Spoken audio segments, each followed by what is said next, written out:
Right. So, to be a little bit honest about the state of AI advice right now, most of what out there is quite surface level and generic. And I'll put my hand up. I have been guilty of that as well. Probably a few of you have come via my social media, maybe TikTok or Instagram. And that's simply because, it's such an early stage at the moment. But a lot of the workflows you see will be copied from someone else. And a lot of people I speak to are seemingly busy with AI, but they're not really progressing. And this has been reported in major corporations as well. There was the Deloitte report that came out end of last year. So this isn't just a small and medium-sized business problem. It's a enterprise. It's a problem across the board. And I'm seeing this every day as well. Creators, solo founders, small teams, company with staff, same mistakes, different tools. So if you've felt behind or overwhelmed at all, or like you're missing something obvious, that's not really a personal failure. It's just a structural problem. Right. Just before we go any further, I want to do a little quick check-in. So, answer this honestly. Now, let me just see whether my little poll is going to work because they upgraded Zoom last week.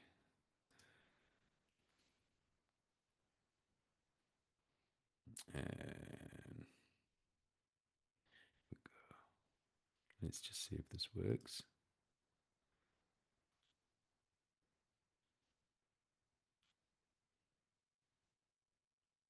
Well, here we go. I didn't even ask the questions. You guys are trigger happy. So yeah, right now, which one feels to you? And by the way, you don't have to put this in here as well. If you want us to answer it for yourself, that's totally fine. But yeah, do you feel about how clear about how AI fits into your business? Feel overwhelmed, but you're experimenting. That is currently leading the results at 67%. I feel left behind and stuck. We've got at 20%. I'm mostly avoiding it. That one's a bit of a trick question because if you were mostly avoiding it, you probably wouldn't be on this webinar in the first place. But I like to cover all my bases. So there's no real right answer here as well. It's just really about getting a sense of where the room actually is. And I'd say looking at the poll here, the majority of you are feeling overwhelmed, but you're experimenting, which is a really great place to be. And that's really helpful as well. And keep this in mind as well, because we'll come back to this, what you answered on here.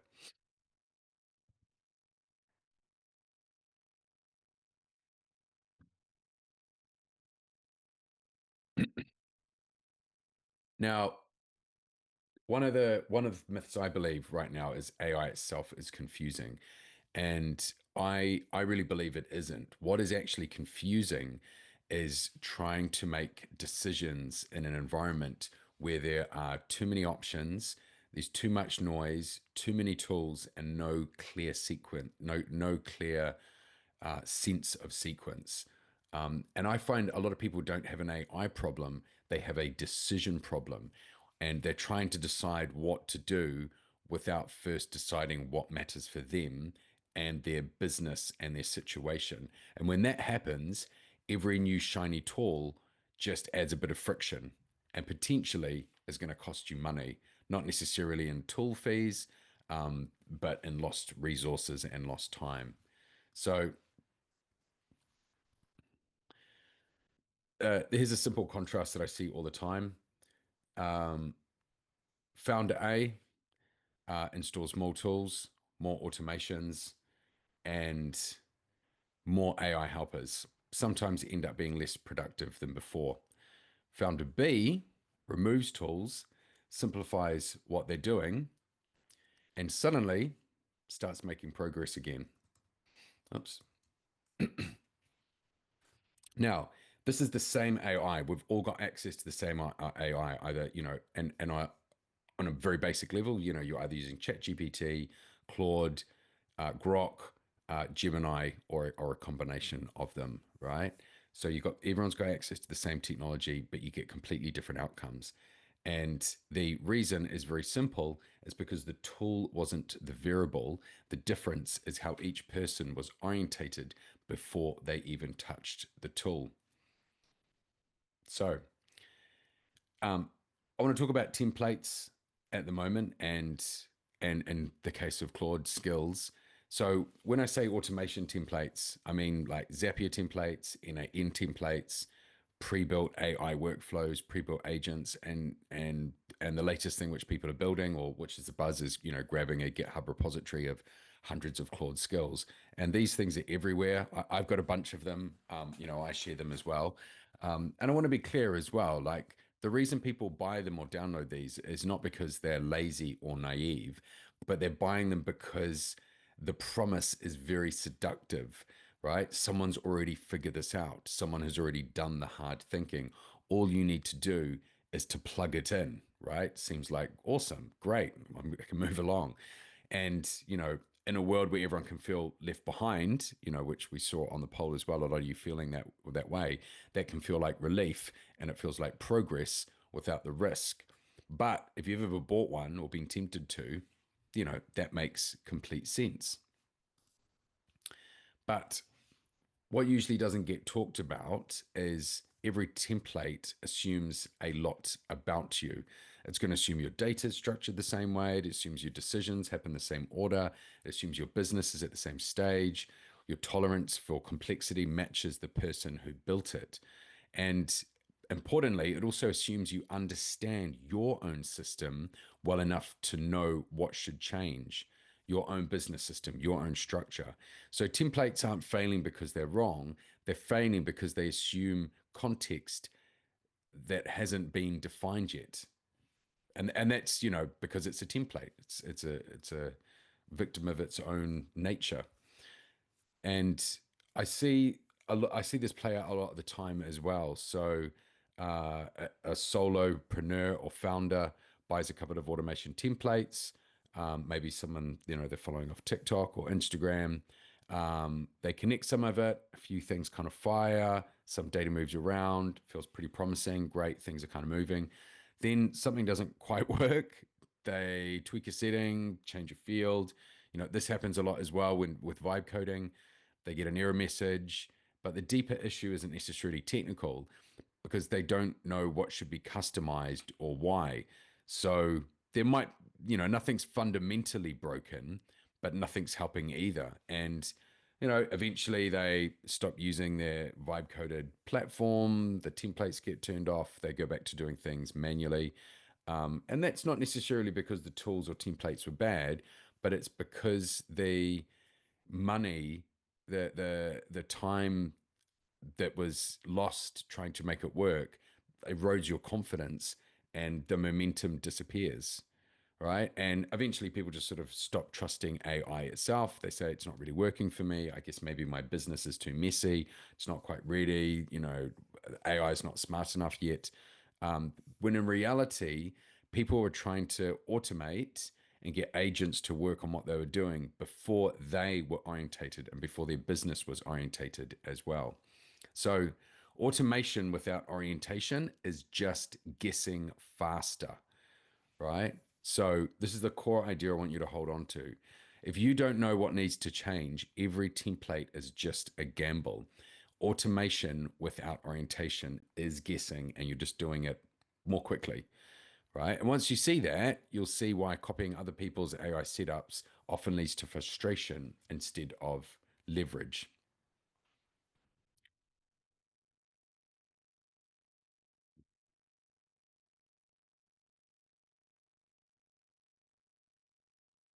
So, before we talk about business, tools, systems, we need to talk about something a little bit more fundamental, and that is you. Because one of the biggest misconceptions about AI is it changes how people work, and it doesn't. What it does do is remove friction. And when friction disappears, whatever was already there becomes a lot more obvious. So your habits, your defaults, the way you respond when things feel uncertain. Every person that I've worked with, right, across solo founders, record label owners, film producers, companies, creative businesses, I see the same patterns repeat. Different industries, different levels of experience, different goals, but the same operating behaviors underneath. So let's make this a bit more concrete, right? When things become a bit unclear, there's too many options, too many tools, too many opinions. Which one feels more like you? Do you tend to move fast, take action, figure it out as you go? Or do you want clarity first? You want to understand the system. You want to know you're moving in the right direction. And I'll see whether or not I have a poll for this one. There we go. Let me know how you feel in here.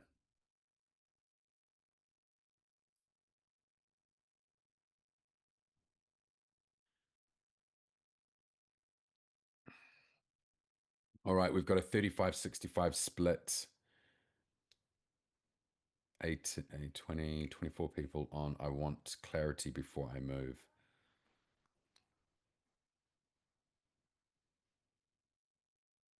All right, a little bit more weighted. We're often usually that's is roughly 50-50. But we got a little bit more weighted before into that. I want clarity before I move.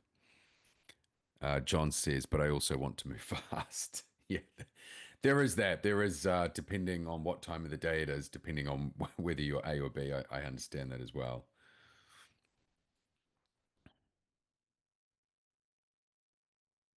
I'd rather take a beat and get more info instead of having to redo the work. Yeah, I totally get that.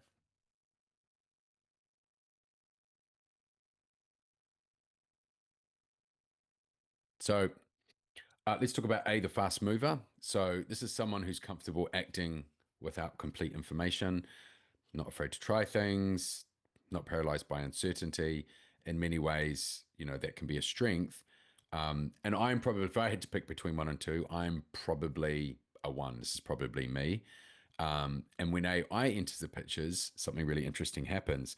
They suddenly, or me, has suddenly got access to endless ideas, endless prompts, endless ways to move forward. And so person A, they will, they'll start new workflows, they'll test new tools, they'll spin up new projects. And from the outside, it can feel really productive, but from the inside, it's very busy. It feels very busy. And so AI isn't slowing them down. It's not forcing reflection. It just removes the friction that used to naturally limit how much you could start if you're one of these people. And without that friction, finishing becomes harder, not easier. And then we've got the careful thinker. So this person values understanding. They like frameworks. They want to do things properly. They're not lazy. They're often very diligent. And when AI enters the pictures, they do what makes sense to them. They learn. They watch videos. They read threads. They save prompts. They look for the best practices. But then AI gives them something quite dangerous as well. It gives them infinite preparation. They can always learn a bit more. They can always refine the output more and more and more and try and wait for a clearer signal.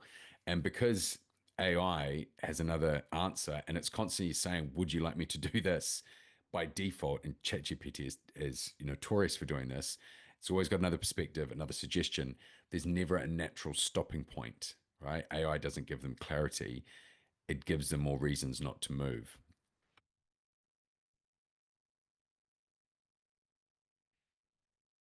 So here's the part that matters. AI doesn't change how you operate, it scales it. So whatever your default behavior is, speed, caution, experimentation, analysis, AI makes all that more powerful. And that can be useful or it can be incredibly destructive as well. So the problem isn't being a fast mover. The problem is not knowing when speed is helping versus when it's avoidance. The problem isn't being a careful thinker either, or knowing like when preparation has turned into procrastination. AI fixes these patterns. AI, sorry, won't, like, it doesn't fix those patterns. It just removes the friction that was hiding them from before. And this is why, like, very smart, capable people, probably most of the people on this webinar, feel more confused after adopting AI instead of less. They don't suddenly become worse at what they're doing. They're just, the defaults sort of got more amplified.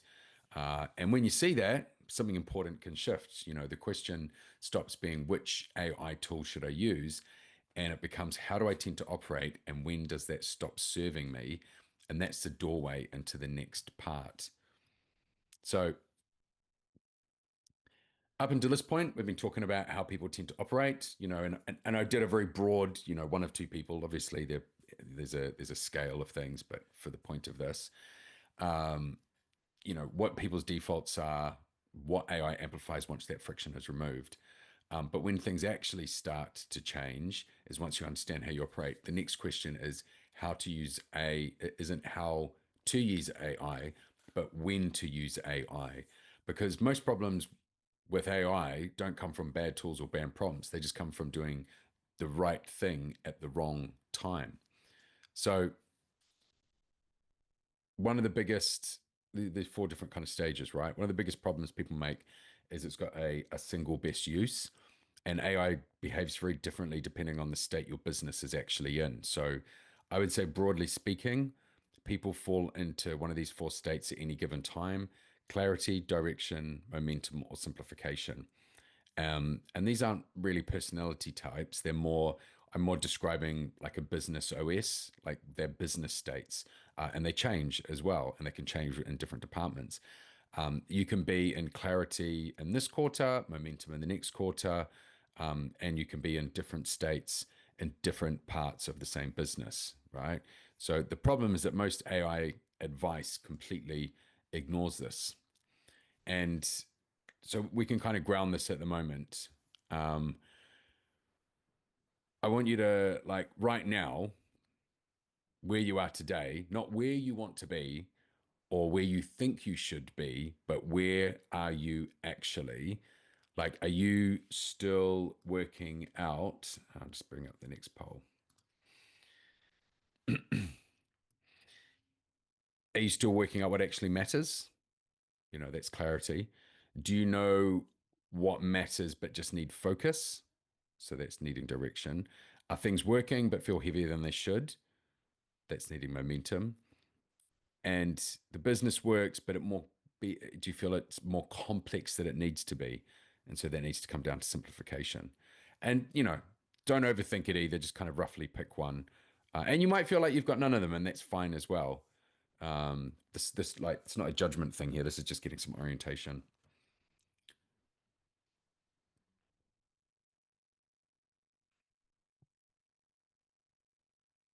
Well, it's an even split amongst all these four.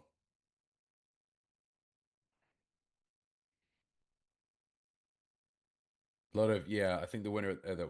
It's not a competition. I'd say what people are what's coming through quite strongly is, it's even Stevens now between clarity. I'm still working out what actually matters, and momentum. Things are working but feel heavier than they should.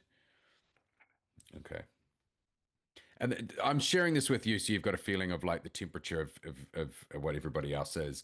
But this is more for you just to kind of make a checkpoint for yourself, like where you're at as well.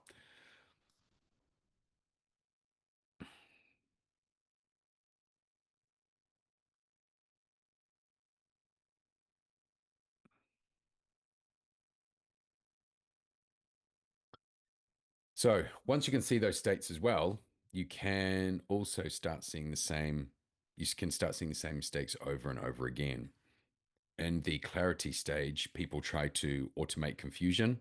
So they'll build systems before they've decided what actually matters. It's a classic one. In the direction stage, people start tool hopping, mistaking movement for progress. In the momentum stage, people over engineer things, they add complexity instead of protecting what is already working. And in the simplification stage, people add systems when they should be removing them. And this is why most people can burn out in 6 to 12 months when they're implementing a lot of the stuff. They're not lazy, they're not incapable. They're just out of sequence of what is important. So you don't need better AI. You don't need more tools. You don't need another system. You need fewer, but you need better decisions. And once you're orientated, a lot of what you're doing right now becomes obviously unnecessary. And that is the progress that we're looking for here as well. Gives you a little bit of breathing room as well. So, um, I'll give you an example of what this looks like in the real world with with one of our clients. So I'll change his name for anonymous.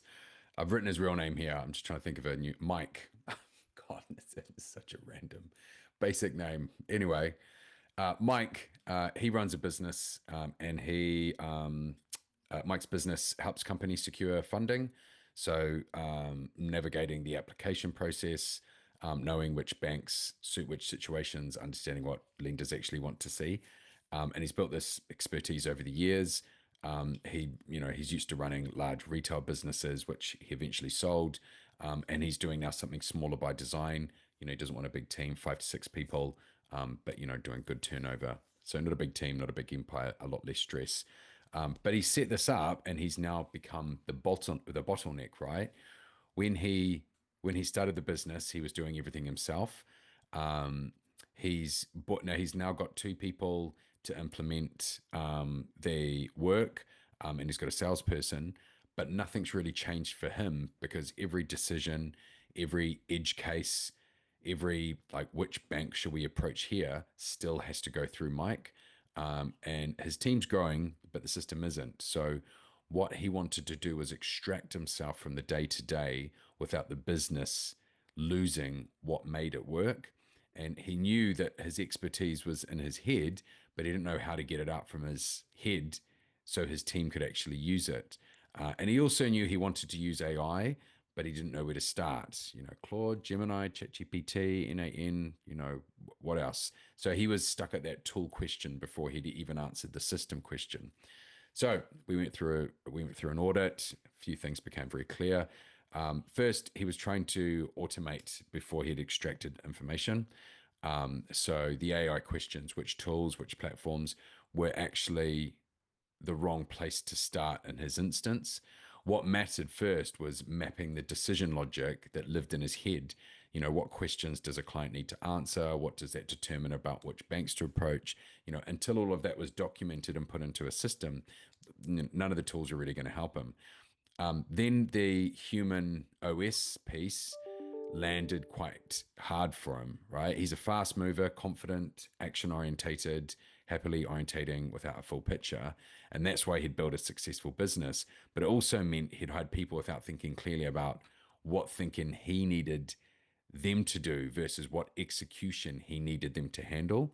So the audit kind of helped him see not what just to automate, but what roles he actually needed to hire and what he needed to stay in the business, what he needed to kind of stay on top of. So, he got a full AI blueprint, and a decision logic first built into it, a structured knowledge base that his team can query before they came to him, and then there was an AI layer on top that ran the process for him. So, clear sequence, specific tools for each part, and a second brain his employees can actually use. And he didn't, in his instance, he didn't need someone to build it for him, but he needed to know what to build and in what order as well. So another example as well with, I'll give you a quick example from my own business. So for the music distribution and marketing business, I had a content manager. So they ran part time, doing content management, social media stuff, right? Is about $1,500 a month. So solid role, nothing broken. Now, end of last year, they left. They had a great opportunity. I don't know if anyone in gamers here, by the way, but he got a job to game full time. Like he was so popular at doing this games that he gets paid and then he has to buy tools. Anyway, it sounded amazing because he loved gaming. So I was like, great, go do your thing. One of those jobs that I didn't know really existed until you met somebody. But yeah, short of the answer is great opportunity for him. And then I had a decision to make. So I was going to say, do I run a recruit again, or is there a way I can build systems to kind of replace a lot of this? You know, what tools can replace this person? And um, but I stopped because that was the obvious line to go down. And so instead of asking what tools can replace this person, I asked a different question. And what decisions does this role actually make? What parts are judgment and what parts are execution? And I spent time answering those questions first and getting the orientation clear. And only then did I go and use AI and automations to then take over the execution. I used Claude to support the content creation in handle the flow. And I ended up running the whole thing um, in about 2 to 3 hours a week, right? Instead of the 15 to 20 hours it used to take. And of course, them saving the money. Now, this, this didn't work because the automation was clever. It was kind of some basic stuff, but the orientation was clear before anything was automated. And for anyone who's also thinking, gosh, you're you're these people who's just replacing someone with AI. I have actually hired someone again, but because the system's clean, they're actually be able to execute that role a lot more quickly, and they now have more free time to spend on other area of the business and doing growth and stuff. So, going through that process was awesome because I've managed to make it a lot more efficient. All right, how are we going? 8:30. Great. We're 8:30, half an hour in. So at this point, people usually want different things next. So up until now, everything we've covered applies to sort of everyone in the room. But what you do after the session won't be the same for everyone, and that is intentional. For some people, the next step is to take all this in, take what you've learned today, and start thinking about it and applying it. Um, you know a little bit about like what human OS you're in, what business state you're in of those four, um, and you might have some ideas on what sequencing mistakes to avoid, um, and that's enough to start making some better decisions today on your own. But if that's you, go use it. No pressure to do anything else. But if you don't want to guess anymore, there's a different situation for people. If you don't want to keep experimenting, if you don't keep wondering if you're doing the right thing, you want someone to look at your situation specifically and say, this matters, this doesn't matter, do this next, ignore this, focus on that. That is usually when I can tell who should book in a discovery call with us and who shouldn't, because it really only works if you're ready to stop guessing. So basically, very quickly, what we do here at ThinkIt is we do a audit and we're focused to look where your business actually is. We'll go through how you operate, what state the business is in, where the AI generally helps, where it doesn't. And there's a few ways that we deliver this. The one is the audit and written blueprint. So these are all in US dollars. By the way, it's being completely transparent and not making you guys like book calls with me before letting you know what your prices are. Some people say it's not recommended on webinars, but life moves too fast. So that's the first. That's the first one. You'll get a clear picture of what to focus on, what to stop, what sequence actually makes sense for your specific situation. This isn't generic and advice either. I totally understand. Like you can't do one size fits all recommendations. It's a very clear, specific document built around your business. And then the second is what we're building for our higher tier clients. So instead of handing you a report, we take the audit results and build them directly into a configured Claude project, right? And that's got a data bank associated with it. So you can immediately start using AI. You can immediately start getting value. You've got a system that you can keep querying as you take action. And then we have one where we can implement that with you over 3 months as well. But all of this is all very well. There's not a place to go and click a button and buy this. Before we confirm anything, there's a short discovery call. We ask a few questions to make sure this is the right fit, make sure the outcome is worth doing. And if it's not right for you, I'll tell you as well. Um, yeah, so don't book this if you're looking for tools, if you want shortcuts, if don't book if you want certainty without thinking. This really only works if you're willing to engage with the decisions and not outsource them.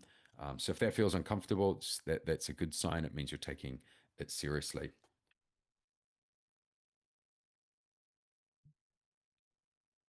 So let me just, if you are interested, I'll send an email anyway with a link for everybody on here. Um, yeah, if you want to make a discovery call, no pressure, timing's right, that's fine.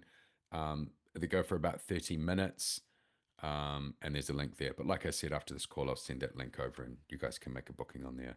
There's a few questions to answer, and then you'll get to and then we can take it from there. All right, so half an hour in, and we're going to jump into the Q&A. You can whack your questions in the webinar chat, or you can use the Q&A function. Um, you can have your questions specific to your situation, or they can be on more general AI, kind of AI stuff. Or if you even want to ask me questions about my opinion on things, or the state of AI, any of those three are absolutely fine. Um, and as we go through them, I'll keep bringing things back to the core ideas from today, which is how you operate, what state you're in, and what decisions actually matter next.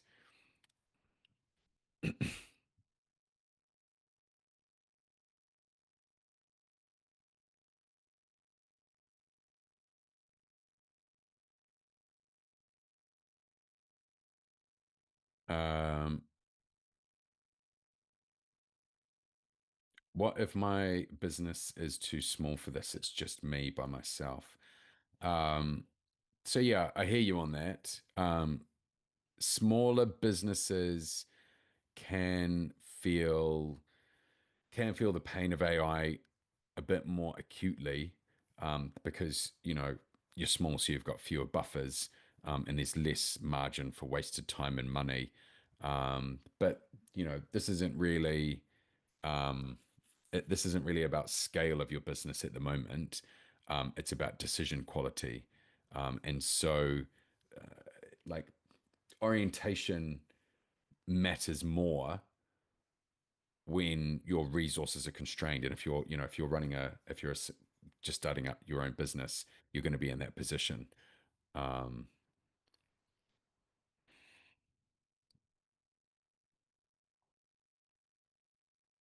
yeah, hope that answers your question. Claw to open claw. I'm getting lost on shiny objects and not focusing on staying with one and working on what matters. Yeah, that's a really good question. And I had to answer that myself a few weeks ago. Um, the short answer is Claude Cowork. Um, if you want the kind of cool thing where you can like, oh, I can use it, from my phone when I'm out and about. Claude Cowork has got, my God, what's it called? Remote control. I forgot the name of it now. No, 1 second. It is called Dispatch. That's the word. Which is how OpenClaw is like connect to your Telegram and chat to your bot. The one thing I would say about one OpenClaw is, or any of its variants, it is a bit more technical. Like it did break a few times, and I was like, and it was just not responding to me on Telegram, and I had to go in and hey, and generally, you can get AI to kind of fix itself. Um, but I was finding myself kind of playing around with the tool, getting it working, than actually doing proper work. And just like Claude Cowork for just actually, I need to get stuff done and be productive, works way better. Like the biggest thing is just that it can create documents on your actual computer and images. And I'm one thing I'm using it for at the moment, which just straight out of the box with Cowork, is if I do a social media post about you know 5 prompts to you know uh, revolutionize your business. And I'm talking through the prompts, and then you've got the image, and you've actually got the prompts written in the background. I can just literally go, here's the Think It brand, like, well, it knows the Think It branding guide because it's in its memory in the project. And I said, here are the 5 prompts, like make the vertical video images for me. And it goes, yep. And then I can go away and work on something else. And then a minute later, it's like, here they are, and they were perfect.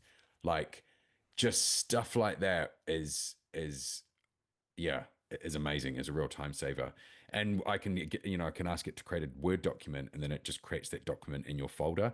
Just yeah, I would go for Cowork first before going for um, OpenClaw personally.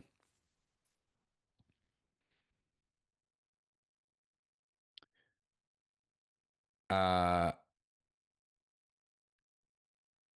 so I'm not having it. I'm not going to the point where I'm letting it buy stuff for me.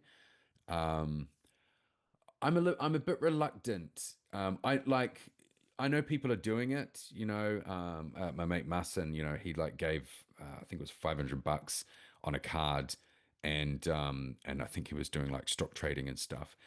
A lot of the people that are doing that stuff is, yeah, they'll get a card that's completely protected, that if it got completely drained, it doesn't matter, it doesn't touch anything else or any of their bank accounts. And a lot of what you see on online, people doing this as experiments to and to do something that looks really interesting because they want to kind of get views and stuff like that. Um, but in reality, like here's an example, right, of why you just can't. AI is not quite there yet. You need anything important, you need still human oversight. So um, yeah, here's a really good example. There's like one of the tools I use is it's a AI automation builder. So like a sequence builder for um, send an email out, wait 2 minutes, do they respond? Based on that, send this out, wait 24 hours. And it was like, hey, it would say use natural language to build that. I was like, okay, cool. So I said, I want to do this, wait 2 minutes, then wait 24 hours for the next one, set it all out, set it all up, and I was like, oh wow, that actually was pretty cool, right? Cool. And then I copied in the email copy and stuff, and then this was something that I was replicating 8 times for these 8 different channels.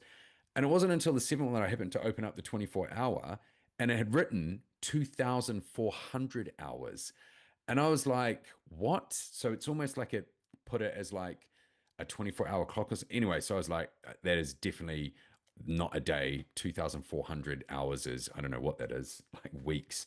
So I had to go in and manually change it all. But there was just, it made me think like how easily stuff like that could get through that you just wouldn't, you'd be like, why isn't these emails firing off anymore? And you could potentially lose, a lot of time and potential, if you've got this in your marketing funnel or your lead funnel, a lot of leads as well. So for again, for that reason, like just letting on real business cases stuff like OpenClaw go for gold, I'm not as bullish on. But for just practical day to day stuff, um, Claude Cowork is great. Yeah, and no, I don't isolate it either. Um, as far as like it can connect to my emails, it connect to my Google Drive, but I've got it where it asks, are you okay to do this? Are you okay to do this? So I haven't got it on. I can't remember what the mode is called now, where it has uh,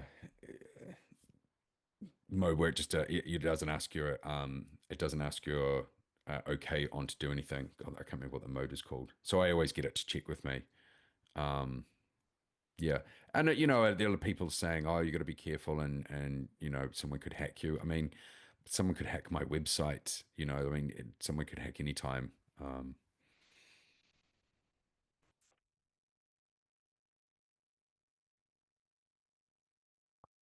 Francisco, we at Genmoji.com have done our energy management platform in both Base 44 and Manus. The Manus solution was a more solid and provided options that were very helpful with potential revenue channels.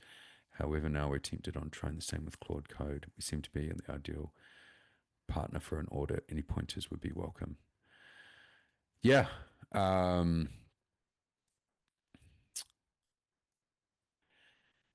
so the main difference between Claude Code and Manus with Base 44, I think with Claude Code, you're getting something that's going to be a lot more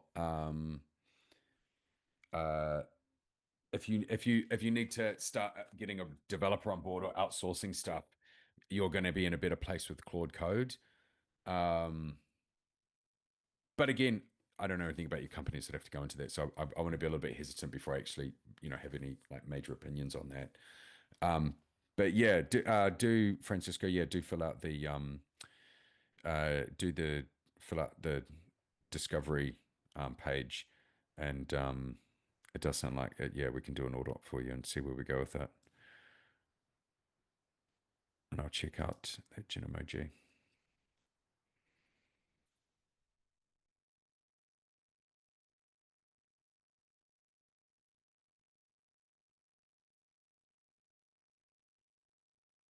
Um,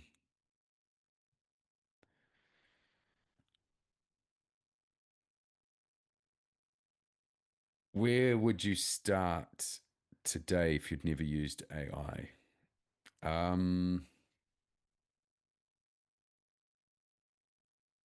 I mean,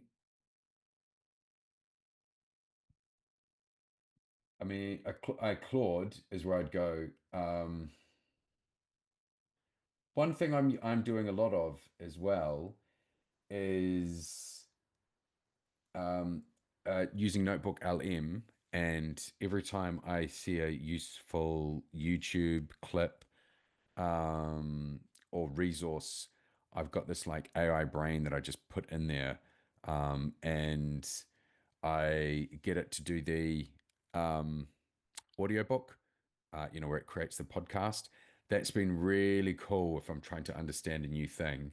And then I put it on my iPhone and then I go for a run and I just go like I'll be able to learn something while I'm gone for a run. And that's been really handy. Um, I mean, yeah, just like, where'd you start? I would use Claude and co-work and I like learn a lot.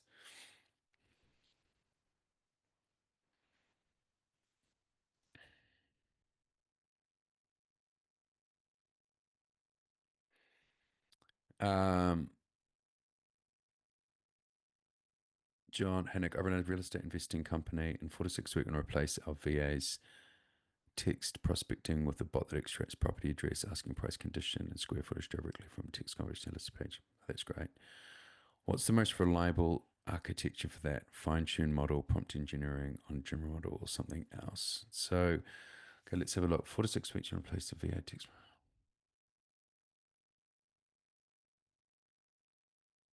So when it says the square directly from a text conversation and a listing page, so are you saying that they will link to a listing, it'll have access to a listing page, and there will be with the on the prospecting, they have via text already filled in some of the information that you need. So you've got that. Is that what you're saying with the text conversation listing page? Yeah, if you confirm that, and then I'll jump back to that, Jonathan.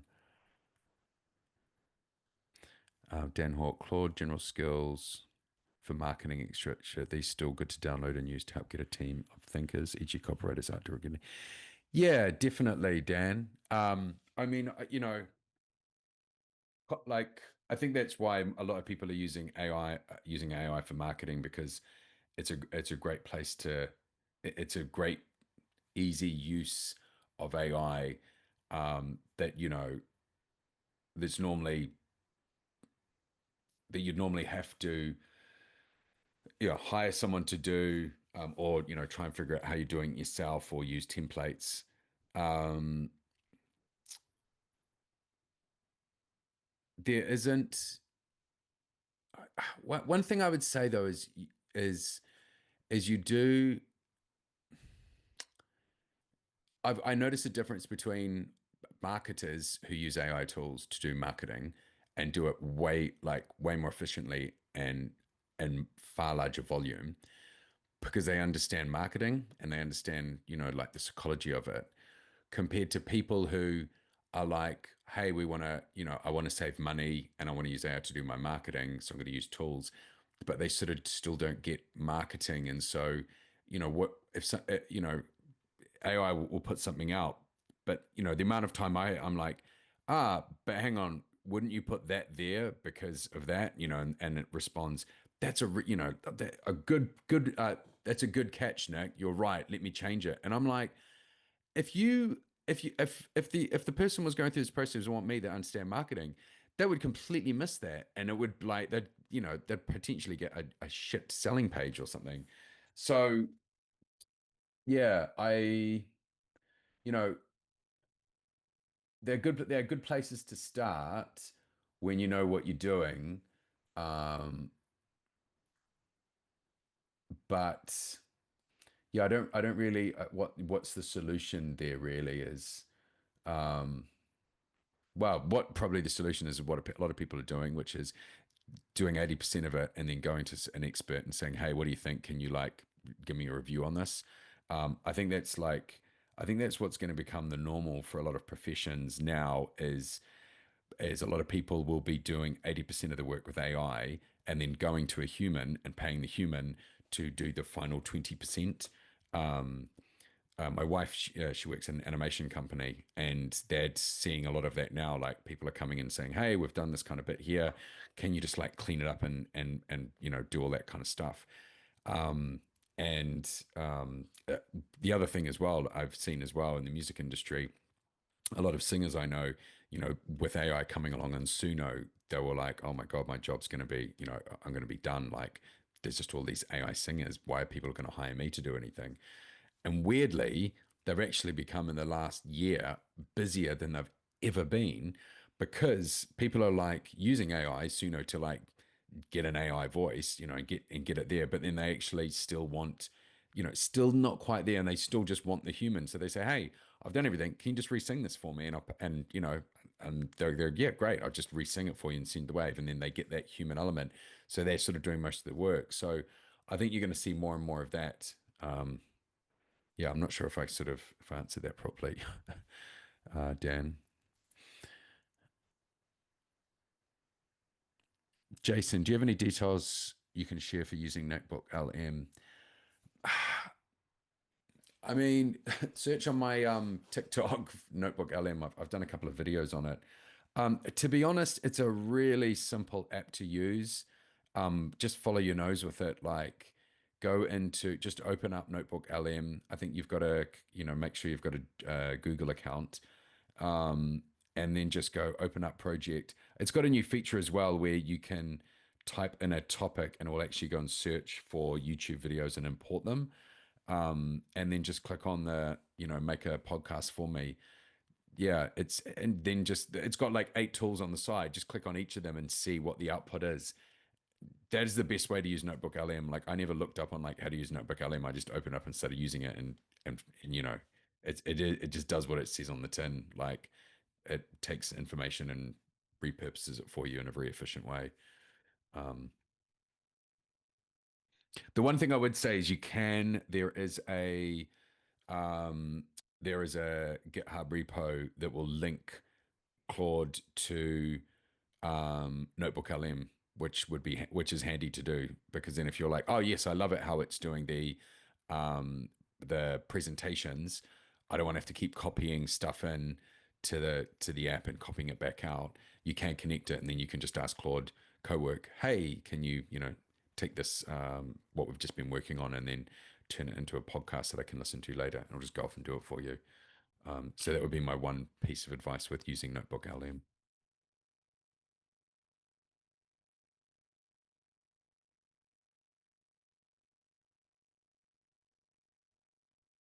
Can you briefly talk me through the audit phase you do for a solopreneur? What does that look like after a discovery call? For context, I run an online business looking for a service like to give me some more freedom as a business scaling quicker than I can manage to learn AI myself. Yeah, so we'll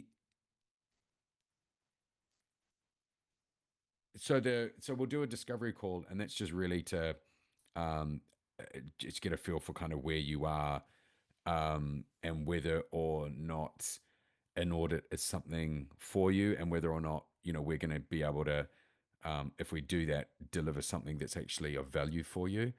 Um, but then if we meet and we go through everything, we're like, yes, we can offer, it'll work for you. Um, yeah, we then go through the audit. So they are basically we interview. So bigger companies, we interview different people in the company. Solopreneurs will interview you either in one big long session or a couple of smaller sessions. Um, yeah, and then put the audit together really off the back of that. That's it. I think that maybe answers your question. Yeah, but the idea is that you've got at the end a plan to know exactly how to implement AI, but you know how to you've got a framework as well that you can ask, like, okay, right, what's the next bit that I can you explain this in more detail? What do I need to do here? What's the next steps for me? Um, and you can just then go away and do that. Uh,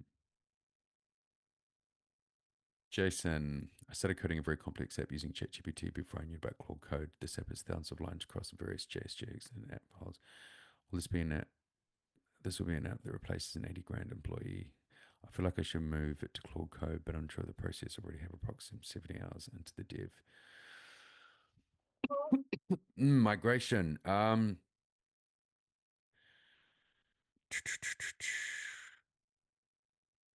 I'll put my hands up and say I don't think I can answer that with confidence, so I'm not even going to try.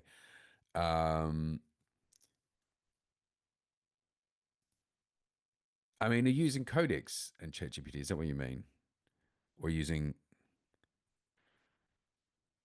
I mean, uh, the simplest thing would be create a go and download the desktop version of Claude that you can run Claude Code on, set up the project folders and with the MD files and stuff, then just put them in there, like give it access and say, here's the project folder, and then just say, are you able to extract everything you need to, and ask me anything you need to, because this is the project I'm building to replace an 80 grand employee.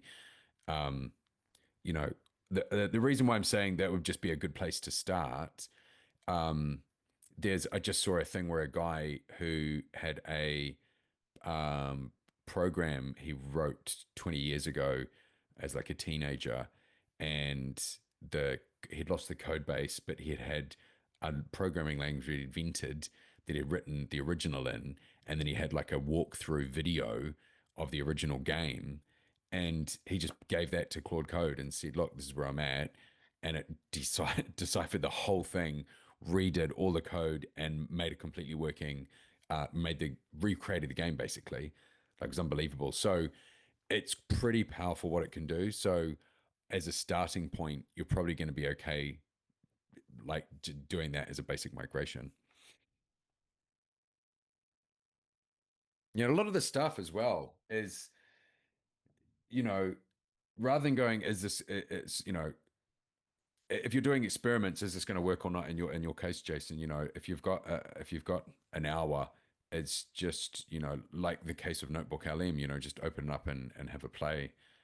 If you sort of like, yeah, trying to figure out whether it goes or not. Um, Sort of goes down that shiny object territory though a little bit.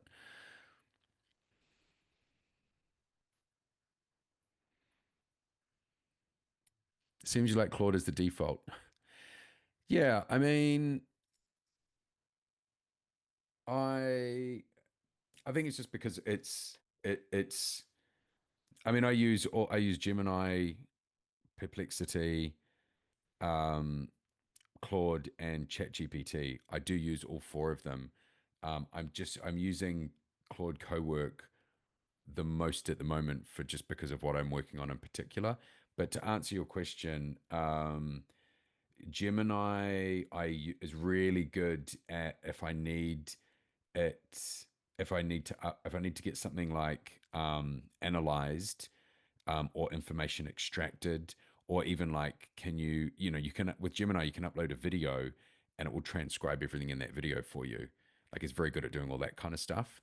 Um, ChatGPT has got a lot of like um, historical stuff in it. So and like, if I'm training for a marathon and stuff, I've got like all that info in there, and like I could move it all over to Claude, but I'm just like it's in there, and I'm quite happy with the outputs that I have.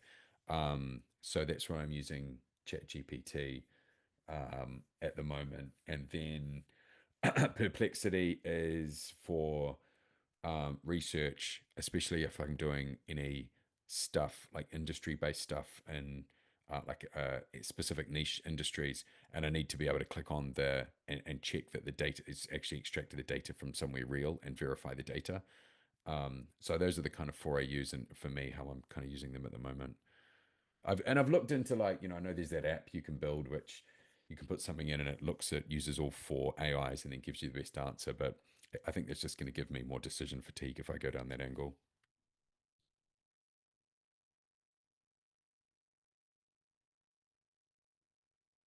Dan, I'm on the fence about looking into new income streams for a business. Where did you see the wave of it? Where will I think you're saying where will you see the new AFP consulting AI, digital products, what or whatever? But I'm looking for a personal direction. Yeah, that's a good question. So, you know, uh, it also depends on what you like to do as well. So, like ultimately, AI, the train has left the station. It's going to change our lives. It's going to change the way we work. Um, there's no two ways around it. It's going to change the information age that we currently live in.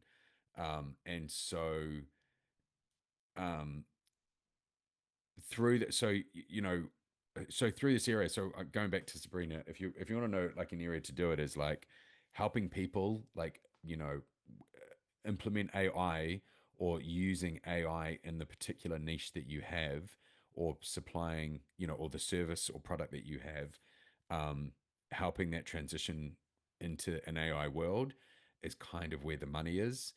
And how you go about doing that, like whether or not you're doing it, education, or like education services, or providing service around things, or what I'm doing, doing like helping people understand um, where AI is useful, but also helping, my big thing is like AI is useless without context, right? So it's all about like how do we get what's in your head about your business and your business into an organized framework, so AI can actually use it in an efficient way. Um, yeah, or taking one of those and then niching down in something that you're particularly interested in. Like, I don't know what area you work in. Some people in real estate, some people in music, lawyer. But yeah, if you're looking for that new income stream, it would be, I think the easy one is how, if you're a law firm, um, how can people, how can you use AI to, um, and it may seem like the lawyers shooting themselves in the foot, but if, um, how can you use it to get to a point where it makes the lawyer's job a little bit easier? So, man, lawyers are probably not a great example because, they love to use your time and, bill you for every 6 minutes. Um, what's another example I'm trying to think of where um, you get um, so designers. So this is a classic thing. You can like, and it's been like, I'm not using AI. I'm anti AI. I'm a designer. I'm a human person. All that kind of line. But ultimately, like in the world of commerce, money is a thing, right? And if there's a cheaper way to do it, people are going to do that. So what the designer is better off doing is saying, hey, look, like, yeah, you can use the AI, but the best way of using it is this way. And if you're seen as the person who's guiding people and going, yeah, look, you can get 80% of the way there. But that final 20% is where you need the human, come to us. We will do that the best for you. And, so instead of maybe having 100 clients paying you X amount, but taking you 100 hours, well, you have 1,000 clients paying you less, but it's taking the same amount of time. So I think that's the economics will kind of change. But I think if you can position yourself as being AI friendly, that's where that's where it's going. That's where the money is, and that's where you can be protected and with where things are going in the next 10 to 20 years.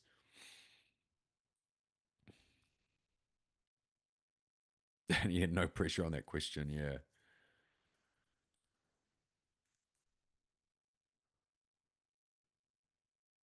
Are all four of these LLMs or these paid accounts or some free?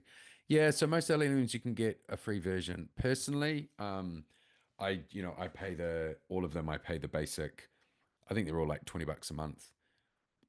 Is that all? I think, or I can't remember what my Google is, or my Gemini is, because I got an upgrade to something called Flow for another project we're working on. Um, but yeah, like for Claude and stuff, it's $20 a month. It's you know an expensive Netflix account is the way I look at it.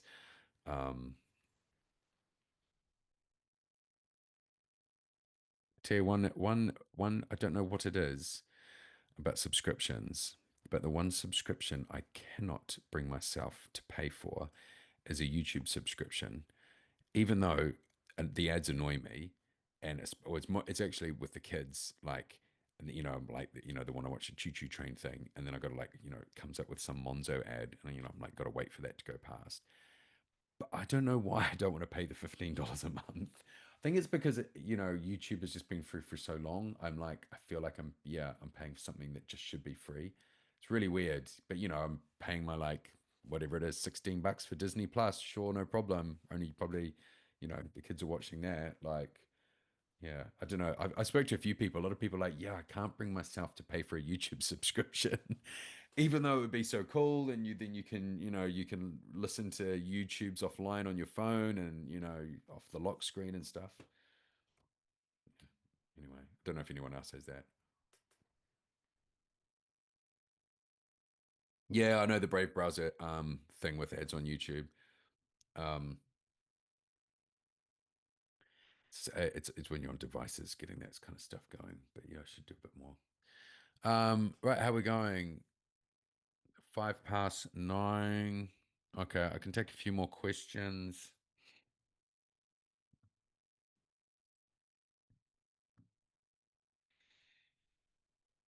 Uh,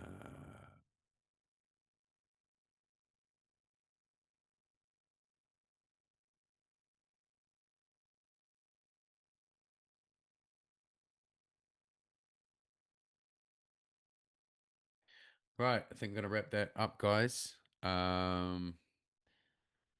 Thanks for your time.